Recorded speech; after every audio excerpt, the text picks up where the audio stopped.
Ça part, voilà, c'est parti. Donc, dans un premier temps, avant de vous montrer vraiment toute l'application et ses tenants et aboutissants, enfin la partie ergonomie du moins, c'est le but de la présentation du jour, c'est faire un petit débrief sur l'entreprise EBP, qui on est et qui je suis moi. Donc moi, par exemple, je suis Arnaud Pellier, je suis consultant itinérant à la base au sein de l'entreprise EBP Informatique. Je suis logiquement accompagné de mon collègue de la région de la région qui est commercial aussi chez BP Informatique, qui est Michael, qui n'est pas présent aujourd'hui. Donc c'est pour ça que je vais le remplacer un petit peu sur sa partie. Et pour vous expliquer un petit peu qui on est, pour ceux qui ne nous connaissent pas. Donc EBP, bah, c'est une entreprise qui a maintenant 36 ans. On a un chiffre d'affaires d'environ 50 millions d'euros sur l'année passée. Et on est en pleine évolution, notamment sur cette gamme de produits qu'on a choisi de redévelopper. Donc le PDG de l'entreprise, c'est Monsieur René Santis, qui est toujours PDG à l'heure actuelle. Et c'est une entreprise qui reste familiale, pour lequel, même si on est quand même maintenant 550, voire on s'approche des 600 personnes, mais voilà, tout est basé en France, une partie, le siège à Rambouillet, avec toute la partie développement à Rambouillet, la partie commerciale à Rambouillet aussi, et puis toute la partie assistance technique qui est basée sur Chartres, donc pas loin de Rambouillet. Et puis on a notre réseau de partenaires comme Biotech aujourd'hui que l'on accompagne, nous. Donc moi, mon job, voilà, c'est vraiment d'accompagner nos partenaires et nos commerciaux en interne sur le terrain pour présenter justement nos nouvelles applications et nos applications déjà existantes. Donc aujourd'hui, le but, c'est de vous présenter effectivement l'ergonomie, la nouvelle ergonomie qu'on a choisi de redévelopper depuis la fin d'année 2020, là, depuis septembre 2020, sur la partie gestion commerciale et comptabilité. Pourquoi on a choisi de refaire, de redévelopper cette partie ergonomique de l'application? Ben, c'est tout simplement que nos anciens logiciels, nos anciens produits commençaient à être un petit peu vieillissants. Ça faisait un petit peu plus de 10 ans qu'ils avaient été développés. Et puis surtout, ce que l'on souhaitait, c'était mettre au centre du projet nos clients, donc vous, et puis nos partenaires, dans le but vraiment de simplifier le parcours utilisateur, de faciliter la visualisation des informations, de faciliter la recherche des informations. Et pour ça, on a travaillé avec des ergonomes qui sont spécialisés dans le domaine, qui nous ont aidés à développer l'application pour ce qui concerne l'ergonomie. On a fait aussi appel à des partenaires, on a fait aussi appel à vos retours clients qui nous ont été remontés, que l'on a pris en compte, pour toujours dans le but de faciliter votre parcours utilisateur au sein de l'application. Donc c'est surtout là-dessus en fait qu'on a travaillé pour faciliter la vie des gens. Donc pour ça, on a travaillé à peu près un petit peu plus de 2 ans sur ça. Donc tout service confondu, que ce soit la partie marketing chez nous, la partie commerce, la partie technique. On s'est tous mis vraiment en équipe pour pouvoir créer au mieux, redévelopper au mieux cette application. Avec toujours des améliorations qui sont prévues dans le temps par rapport à vos différents retours aussi. Donc voilà un petit peu comment s'est déroulé de manière rapide et synthétisée la refonte en fin de compte de cette nouvelle ergonomie du produit. Maintenant, pour rentrer dans le vif du sujet, eh bien, quand on ouvre l'application, que ce soit la partie gestion commerciale ou la partie compta sur laquelle je vais venir tout à l'heure, on retrouve cet écran d'accueil dans lequel on a choisi de définir plusieurs thèmes et d'ajouter ce qu'on appelle des tuiles ici pour créer un devis par exemple, mais aussi créer une facture, accéder à la visualisation de l'échéancier client en un seul clic, et puis créer des clients ou des prospects, avec aussi la possibilité de créer des règlements. Donc en gros, on a deux thèmes, on a cette partie vendre et encaisser, cette partie acheter et payer, qui vont permettre tout de suite en un clic de créer un document de vente ou un document d'achat qui nous intéresse. Ensuite, on a choisi de mettre en avant ces trois boutons, la partie statistique. Alors, la partie statistique avancée, je passe pour le moment, c'est plus spécifique. Mais la partie stat est surtout cette partie transfert en comptabilité. Le but ici, c'est de faciliter la navigation, d'éviter de faire plusieurs clics pour accéder à un menu.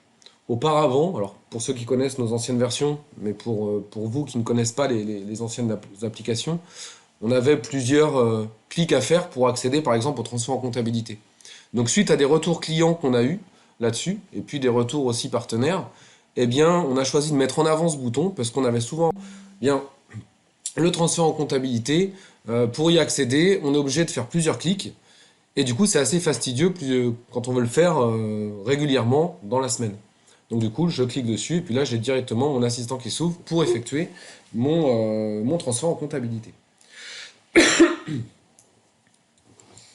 Donc en gros, c'est ce principe-là qu'on a choisi de mettre en place dans toute l'application. Parce que ça, c'est vrai pour ce bouton, mais c'est aussi vrai pour d'autres boutons qui existaient dans l'application.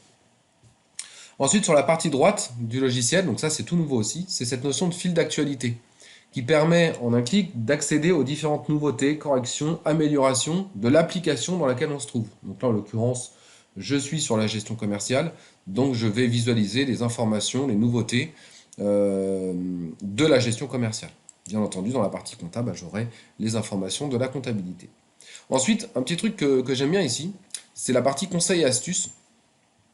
Et là, le but, c'est d'essayer de trouver vous-même votre réponse quand vous n'arrivez pas à joindre les personnes concernées. Parfois, on est un peu, on n'est pas trop, on n'est pas dispo. Enfin, ça peut arriver. Et puis, ou alors, ça peut arriver que vous travaillez le samedi aussi. Du coup, pour ça, on a mis en place cette notion d'assistant de navigation et de tuto. Ce qui permet ici, en cliquant sur cette chaîne YouTube EBP, d'accéder à une vidéo qui change régulièrement, mais surtout qui vous explique par exemple comment créer un client, comment créer un devis, comment saisir un règlement dans une facture, comment visualiser l'échéancier. Une petite vidéo qui dure entre 2 et 5 minutes et qui vous permettent peut-être de trouver votre réponse à laquelle vous posez la question. Donc en parlant de ça, donc ça c'est sur la chaîne YouTube de BP. Et pour rajouter aussi une chose, c'est qu'on a ce qu'on appelle un centre d'aide qui est sur Internet, qui est ouvert à tous. En tapant centre d'aide de BP sur Internet, vous pouvez vous poser votre question. Et avec des mots-clés, bien entendu, c'est comme Google en fait, c'est comme un navigateur de recherche, sauf que là c'est vraiment un centre d'aide dédié à EBP, où vous mettez par exemple comment créer un client, et bien là vous allez avoir tout un déroulé avec des imprimes écran qui vont vous montrer, qui vont vous expliquer comment créer le client.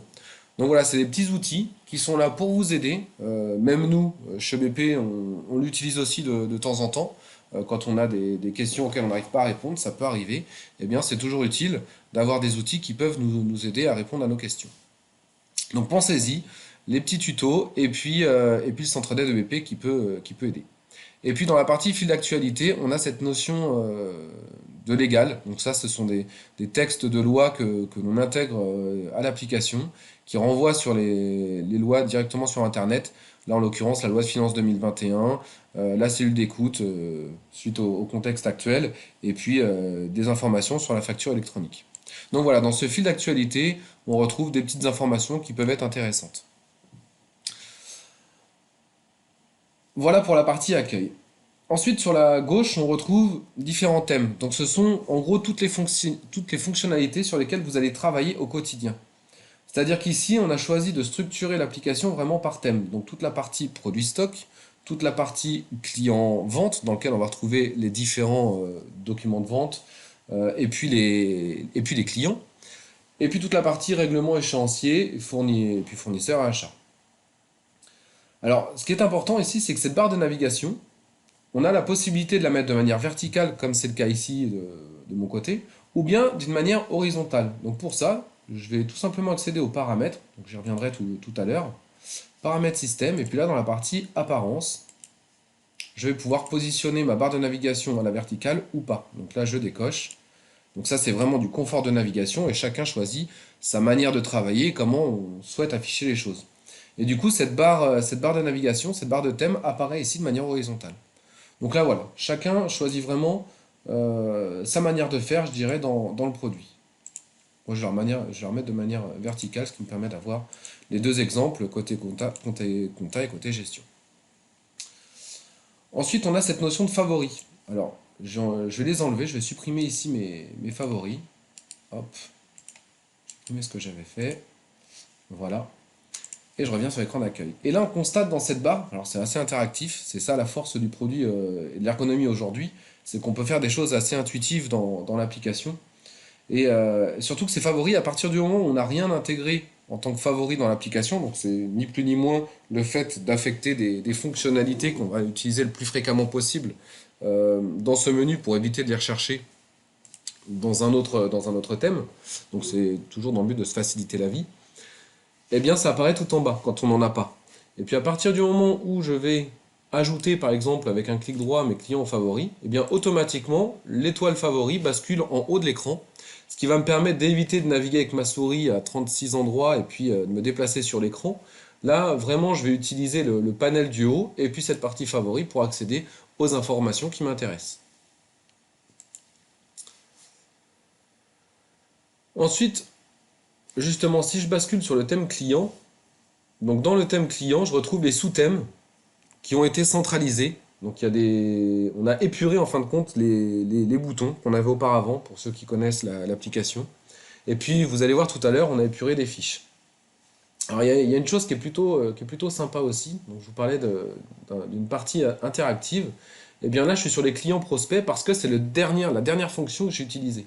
Si je bascule sur la partie document client, que je reviens sur mon écran d'accueil avec la petite maison ici, et que je reviens dans client vente, eh bien le logiciel il sait ce que j'ai utilisé précédemment, donc lui il va m'ouvrir automatiquement les documents clients. En fait, il rouvre toujours la dernière fonction utilisée précédemment. Et ça, c'est vrai aussi dans les articles, c'est vrai dans les règlements, dans tous les thèmes que vous pouvez visualiser sur la gauche. Je reviens sur la partie client prospect. Je vais me mettre sur une vue système, et donc par défaut, j'arrive sur cette vue. Donc il y a une chose qui est super importante que certains d'entre vous connaissent déjà, c'est cette notion de recherche multicritère. Je recherche un client par exemple qui fait partie du 94 par le code postal. Je recherche, je retrouve toutes les informations, tous les clients pour lesquels j'ai 94 à l'intérieur. Ça peut être un numéro de téléphone, ça peut être un code postal, ça peut être une adresse. Peu importe, c'est une recherche multicritère. Mais comme on va plus loin que ça, avec un espace et en tapant le début de la ville, je retrouve tout de suite le client qui m'intéresse, qui habite dans le 94, et puisque je connais le nom de sa ville, eh bien, en tapant le début de la ville, je retrouve tout de suite ce qui m'intéresse. Donc ce principe-là, il est vrai partout dans l'application, que ce soit dans les clients, dans les articles, dans les documents de vente, dans les règlements, et ça facilite grandement la recherche d'informations en fait. C'est vraiment ça qu'il faut garder à l'esprit. Ensuite, on peut se personnaliser des vues, comme je l'ai fait ici. Donc ça, c'est une vue client que j'ai personnalisée, dans le but de dire que mes clients qui avaient un solde actuel supérieur à 0 ici, bah, je les mettais en rouge.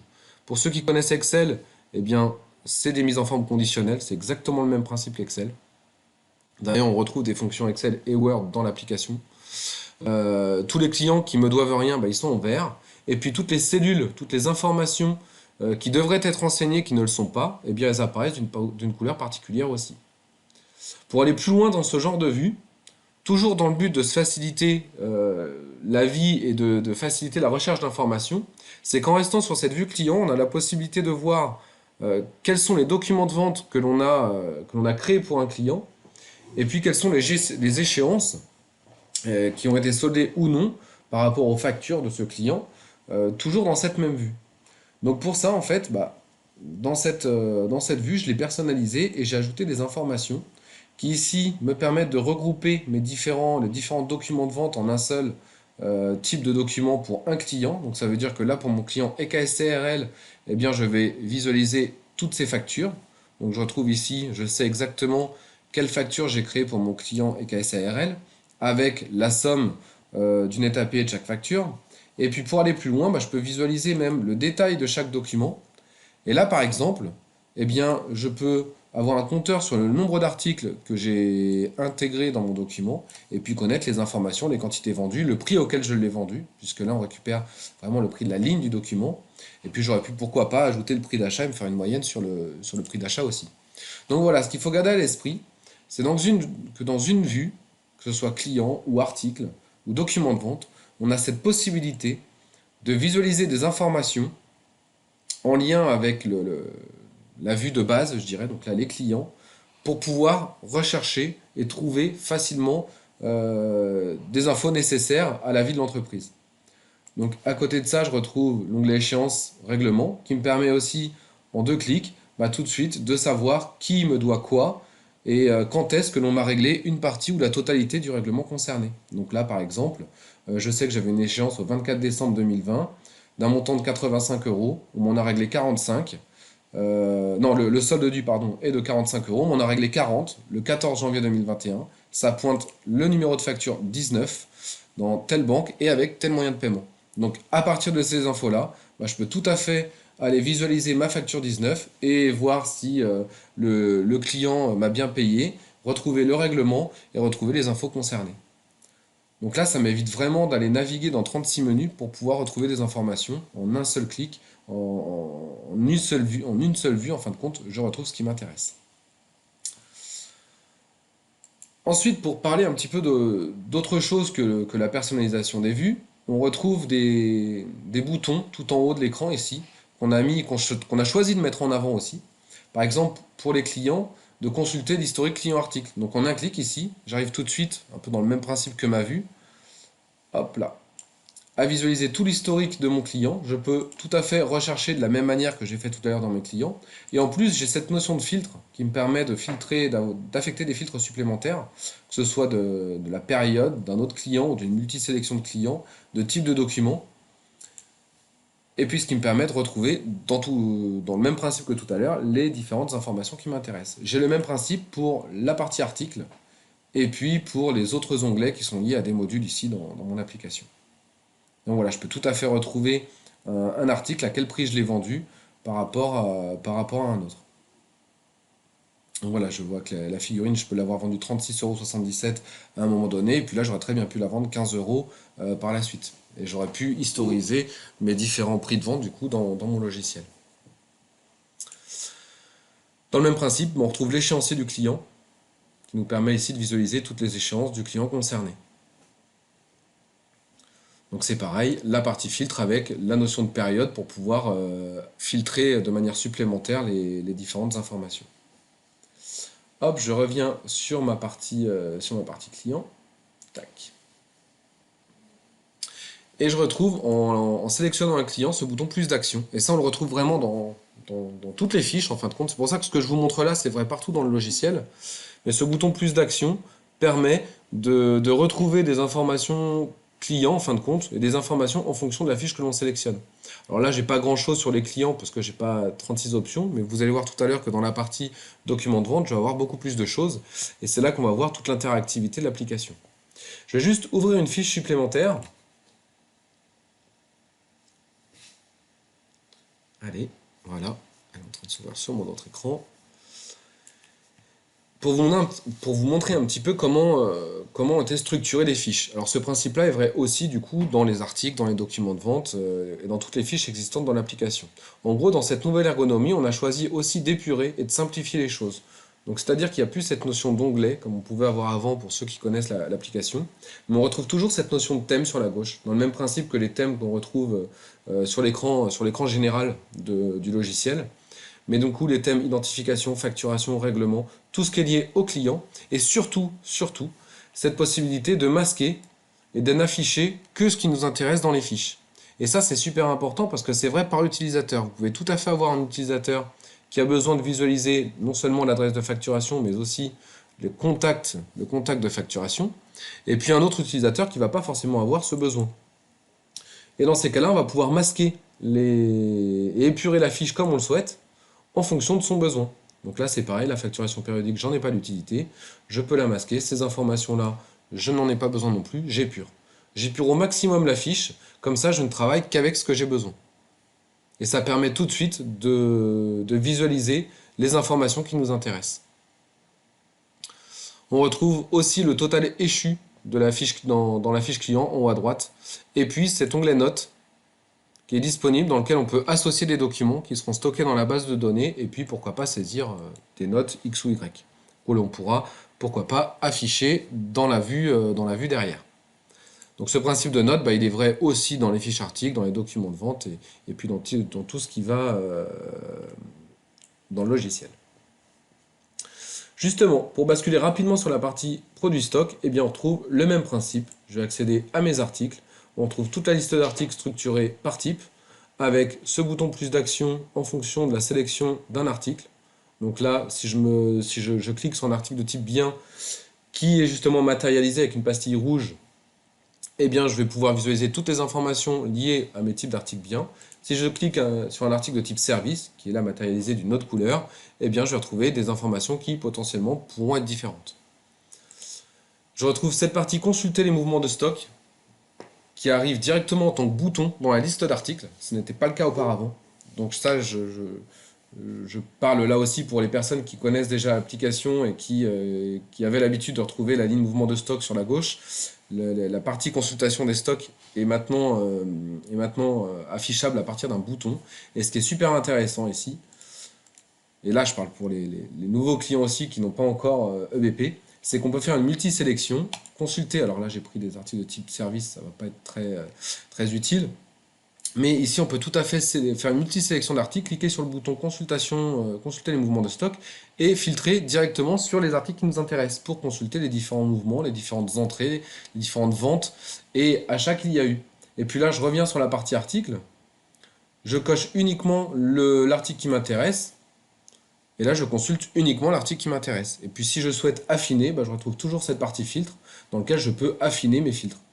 Mais je trouve ça super intéressant parce qu'on a toujours cette notion de recherche multicritère, ces filtres, et puis le fait tout simplement de cliquer sur le ou les articles qui nous intéressent. Et puis là, je clique sur consulter les mouvements de stock et je consulte uniquement ce qui m'intéresse. Bien entendu, toutes les vues de ce type sont tout à fait modifiables pour épurer des colonnes, en ajouter si besoin, et puis faire une recherche dessus, sur ce que l'on souhaite. Pour information, on peut aussi créer des champs supplémentaires. Là, on voit une colonne IMEI. Donc, j'ai eu un cas où les clients géraient des téléphones portables, ils avaient besoin de renseigner des numéros d'IMEI dans l'application. Donc, tout simplement, j'ai créé un nouveau champ qui s'appelle IMEI, dans lequel, dans la fiche article, je vais pouvoir renseigner ce champ personnalisé et puis le faire afficher en tant que colonne pour rechercher mes articles par le biais du numéro IMEI et non pas forcément par le biais du code. Et je retrouve ici mon champ personnalisé avec le numéro que je pourrais très bien saisir ici. Donc ça, voilà, ça peut être intéressant aussi, puisque on peut créer jusqu'à 150 champs, enfin 150 nouveaux champs par table. Donc sur les articles, sur les clients, sur les documents de vente et ainsi de suite. Et ça peut être des champs de type texte, des champs de type heure, des cases à cocher, des listes déroulantes, enfin ça peut être une multitude de choses, ce qui permet vraiment d'essayer de s'adapter au maximum à votre besoin. Ensuite, je vais basculer sur la partie document client. Où là, ce qu'on voit le plus vite, enfin ce qui saute à l'œil, je dirais, ce qui saute aux yeux, c'est tout de suite ces différentes pastilles qui permettent de différencier les différents documents de vente. Par défaut, j'arrive dans l'onglet tous, qui est matérialisé, enfin chaque onglet maintenant est matérialisé qui est souligné avec un petit trait jaune, pour vraiment voir dans quel onglet on se trouve. Et puis là, tous les types de documents sont matérialisés d'une pastille différente. Donc les factures en vert, les devis de notre couleur, les commandes en bleu et ainsi de suite. Je vous le disais tout à l'heure, en fonction de ce que je vais sélectionner, le logiciel il va pouvoir nous faire afficher des informations nécessaires aux documents concernés. Et bien là, en sélectionnant commande, si je clique sur le bouton plus d'action, je retrouve les informations liées à la commande uniquement. Donc la notion de livrer la commande, de la solder, de réapprovisionner les stocks, de dupliquer pourquoi pas, et ainsi de suite. Si je bascule maintenant sur la partie facture, et bien ici je vais retrouver d'autres informations. Donc là, le logiciel, il sait que ce n'est pas le même document que j'ai sélectionné. Du coup, avec ce bouton plus d'action, eh bien, je vais pouvoir exporter par exemple vers Chorus, si toutefois on travaille avec des marchés publics. Je vais pouvoir consulter l'historique client-article ou retourner les articles facturés. Ce sont des informations, des fonctions qui sont différentes de la partie commande. Donc voilà, il faut vraiment garder ça à l'esprit. C'est que le logiciel, en fonction de la sélection que l'on fait, eh bien, il va nous trouver des fonctions différentes liées à la ligne que j'ai sélectionnée du coup. Et puis on a cette notion de transformer en, pardon, qui va permettre de transférer ou de générer un document qui va suivre. Donc par exemple un devis, je vais le transformer en commande, la commande je vais la transformer en BL, et puis le BL je vais le transformer en facture, et puis pourquoi pas la facture je vais la transformer en avoir. Le fait de transformer ne veut pas dire qu'on supprime le document d'origine, bien au contraire, on garde toute la chaîne de vente qui a été faite. Donc si je commence par créer un devis, je transforme mon devis en commande, en BL puis facture, et bien dans ma facture, j'aurai tout le chaînage depuis le début. Donc je vais pouvoir réouvrir mon devis, je vais pouvoir réouvrir ma commande, mon BL, même si eux vont être bloqués, enfin pas modifiés, et bien je vais pouvoir, pas modifiables du moins, je vais pouvoir tout à fait les visualiser et les réimprimer si besoin. Justement, je vais ouvrir un document. Je vais ouvrir une facture. Alors, on va prendre celle-ci. Hop là, elle a basculé. Alors, impeccable. Tac. Voilà. Donc là, je suis sur une facture qui a été basculée en comptabilité pour le coup, ou du moins qui a été validée, je le vois ici dans l'état, mais surtout qui a son solde dû. Et là, ça, c'est une grosse nouveauté, c'est que auparavant, nous n'avions pas le solde dû dans la facture. Donc, on ne pouvait pas savoir, en fin de compte, combien il nous restait, combien le client restait à nous payer par rapport à ce document. Aujourd'hui, on a ce solde dû qui se met à jour en fonction, du coup, du règlement et du pointage qui aura été fait. Je vais vous montrer tout à l'heure. Donc, on retrouve, comme tout à l'heure, les différents thèmes, exactement la même philosophie, je dirais, que dans la partie client, article ou autre, avec la partie récapitulatif, avec le fait de pouvoir masquer des informations aussi. Donc là, dans la partie échéance, je n'ai pas de déduction accordée, je peux tout à fait masquer cette fenêtre. Pareil pour les paramètres, je peux masquer des informations et dire ça à des utilisateurs. Et puis, je vous parlais là tout de suite de la partie régler la facture. Ce bouton-là, on a choisi de le mettre en avant et d'une autre couleur différente pour que ça saute aux yeux aussi. Et là, justement, si je règle toute ou une partie de mon document, je vais saisir ici un montant partiel. Donc au lieu de mettre 500 euros, au lieu de mettre 566, je vais mettre 500 euros. Voilà, j'ajuste l'affectation de mon pointage, ce qui fait que le logiciel, eh bien, il m'affecte automatiquement le montant concerné, il me recalcule automatiquement le solde dû, ce qui évite les erreurs. Il me pointe automatiquement à la facture dans laquelle je me trouve. Et puis à partir de ce moment-là, je vais pouvoir enregistrer mon règlement. Pourquoi pas le valider. Dans la partie plus d'action, je vais valider mon règlement. Donc, valider et comptabiliser le règlement. Donc là, l'état va changer, envoyer en compta, puis transférer en comptabilité, puisque là, je suis lié à ma compta. Donc on peut tout de suite constater que l'état est considéré comme transfert en compta. Ça veut dire que tout à l'heure, quand je vais accéder à ma compta, eh bien, je vais visualiser ce règlement qui a été fait aujourd'hui, donc le 25 février. Et je vois ici, je constate que mon solde dû de ma facture a bien évolué et est passé à 66,78 €. Donc voilà, c'est vraiment ce qu'il faut garder à l'esprit, c'est que cette philosophie d'ergonomie, de logiciel, eh bien, c'est de faciliter le parcours utilisateur, c'est que vous puissiez tout de suite, en fonction d'une fiche dans laquelle vous vous trouvez, régler le document, accéder à des informations facilement et retrouver ces informations facilement. Donc voilà pour la partie gestion commerciale. Je vais basculer maintenant sur la partie compta. Donc on retrouve ici d'ailleurs des petits boutons, que ce soit, donc là je suis encore dans la gestion. J'en profite parce que je vous en ai pas parlé tout à l'heure. On retrouve l'aide en ligne, donc ça reste classique. On retrouve ce bouton qu'on appelle le marketplace, qui sont tout simplement, alors qu'on retrouve aussi dans la comptabilité pour le coup, qui sont tout simplement d'autres éditeurs, d'autres partenaires qui ont développé des applications en lien avec la nôtre, avec la gestion commerciale ou avec la comptabilité. Ça met un petit peu de temps à charger parce que la conférence me prend pas mal de ressources sur ma machine. Bon, c'est pas grave. Hop, on va fermer, j'aurais bien voulu vous le montrer. On retrouve cette partie alerte, où là on peut notamment mettre des alertes, je le vois parce que j'ai un petit indicateur rouge sur ce bouton, donc qui me permet d'avoir ici des alertes sur les documents qui sont à remettre en banque. J'aurais tout à fait pu en avoir sur des stocks qui sont insuffisants, par exemple au niveau de mes articles. Et puis, je retrouve ce bouton qui me permet d'accéder à ma comptabilité puisque je suis synchronisé avec la compta. Du coup, le fait de cliquer dessus, bien, ça bascule automatiquement sur l'écran de comptabilité. Donc je ne vais pas vous refaire tout un speech sur l'ergonomie de la comptabilité, puisque c'est exactement le même principe que ce que je viens de vous indiquer sur la partie gestion commerciale, avec tuiles qu'on retrouve sur l'écran d'accueil, avec cette partie fil d'actualité. Mais je vais m'arrêter plutôt à la saisie, où là je retrouve les différents types de saisies, saisie par journal d'achat, saisie journal de vente, saisie du journal de trésorerie, et justement si je clique dessus, tout à l'heure j'ai saisi un règlement, que j'ai choisi de valider, eh bien je retrouve mon règlement ici. Il a bien été validé et basculé en comptabilité. Donc mes 500 euros qui sont ici.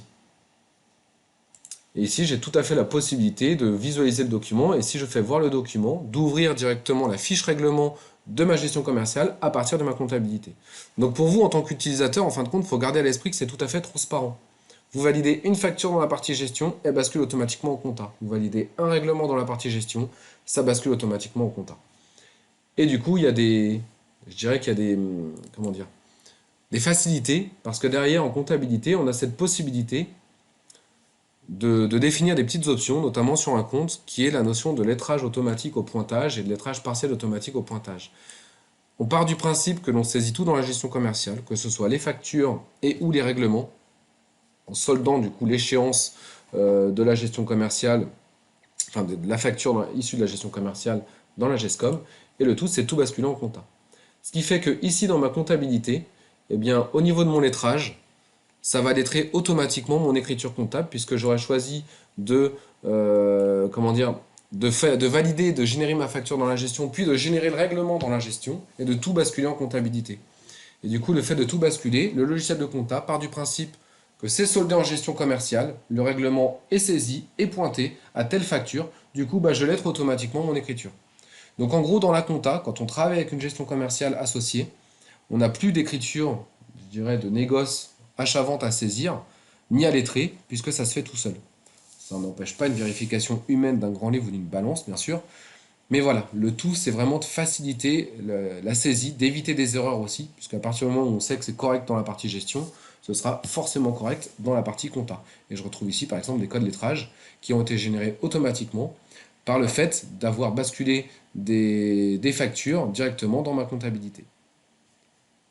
Et des règlements, bien entendu. Donc voilà pour ça. Ensuite, on retrouve les différents thèmes. Donc là, vous pouvez constater que ma barre de navigation, elle est mise de manière horizontale et non pas de manière verticale. J'aurais très bien pu la mettre de manière verticale aussi, pour le coup. Je m'arrête sur ce bouton déclaratif que je trouve plutôt pas mal, puisque ici, on centralise toutes les déclarations issues de la compta. Donc ça, c'est assez intéressant, puisqu'à partir du moment où on recherche une déclaration, on va dans la partie déclaratif, on est sûr de trouver ce qui nous intéresse. Il n'y a pas besoin d'aller chercher dans X menus. On va ici, on trouve la déclaration de TVA, la déclaration d'IS, la DAS2 et le fichier FEC que l'on peut utiliser pour son expert comptable. Bien entendu, dans la partie clôture, tout ce qui est lié à la clôture. Dans la partie trésorerie, tout ce qui est lié à son échéancier client, son échéancier fournisseur, ses relevés bancaires et puis son lettrage.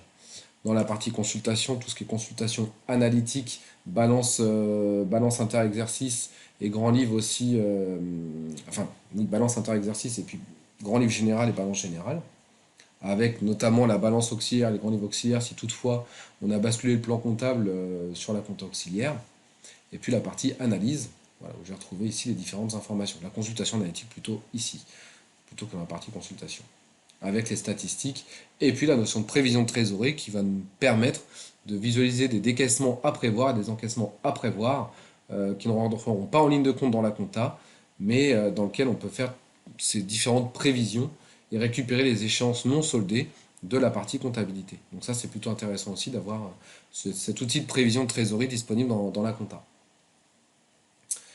Je m'arrête sur ce menu paramètres que je ne vous ai pas forcément montré dans la partie gestion commerciale, mais c'est exactement le même principe. En gros, dans cette barre d'accès rapide, ces trois petits tirets, ce sont des barres d'accès rapide qui permettent de visualiser les différents paramètres généraux du logiciel dans lequel on se trouve. Donc on a exactement la même chose dans la partie gestion, avec notamment les paramètres société, les paramètres d'import-export, pareil pour importer ou exporter des articles côté gestion, des données complémentaires où là on va retrouver les différentes banques à créer ces différentes informations.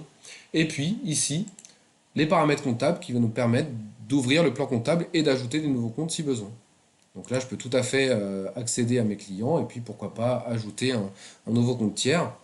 Et une chose aussi plutôt intéressante, c'est qu'on a cette possibilité, c'est vrai dans toutes les listes en fin de compte, enfin, d'ailleurs dans les clients côté gestion, dans les articles côté gestion, dans les comptes comptables, dans le plan comptable côté compta ici, c'est de mettre à jour les comptes.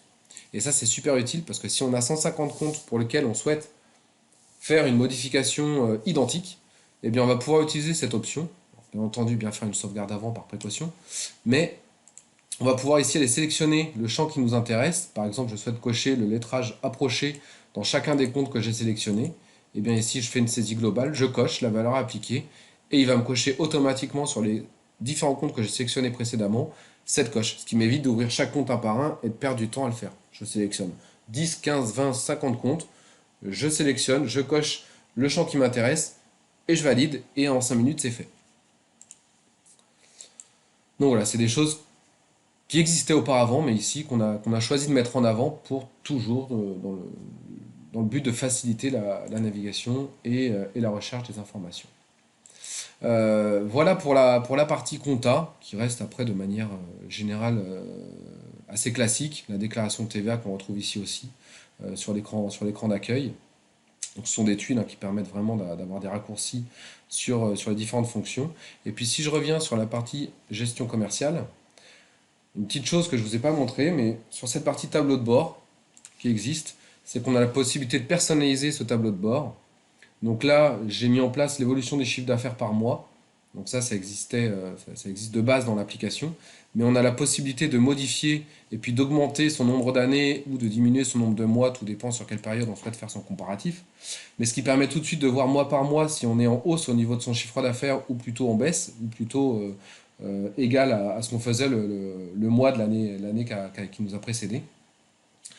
Mais voilà, c'est vraiment, ça peut être vraiment des indicateurs importants, surtout dans le contexte d'aujourd'hui, où mois par mois, on ne sait pas trop où on va aller, mais ça nous permet d'avoir un visu directement sur notre chiffre d'affaires sans avoir besoin de naviguer dans X menus. On l'a directement dès l'ouverture de l'application. Et puis cette petite carte que j'ai intégrée, alors c'est lié à une page internet, à un autre outil que j'ai intégré à l'intérieur, en lien avec ma base de données, mais ici qui me permet tout de suite de voir en France, voire en Europe, où se trouvent mes clients et pour quels clients je fais le plus de chiffre d'affaires. Donc là, je peux sélectionner et zoomer. Et je sais que par exemple sur la région parisienne, bah, j'ai beaucoup plus de clients pour lesquels j'ai fait un chiffre d'affaires assez élevé plutôt que dans l'Est ou plutôt que dans l'Ouest ici. Mais voilà, on retrouve, c'est assez visible, c'est assez ludique et je trouve que c'est plutôt sympa de montrer que l'on peut faire ce genre de choses dans l'application. Voilà pour toutes ces petites choses. Je vais maintenant vous laisser la parole si toutefois vous avez des questions ou d'écrire dans la partie chat. Je regarde si toutefois il y a eu des messages. Non, il n'y a pas de messages. Donc c'est à vous.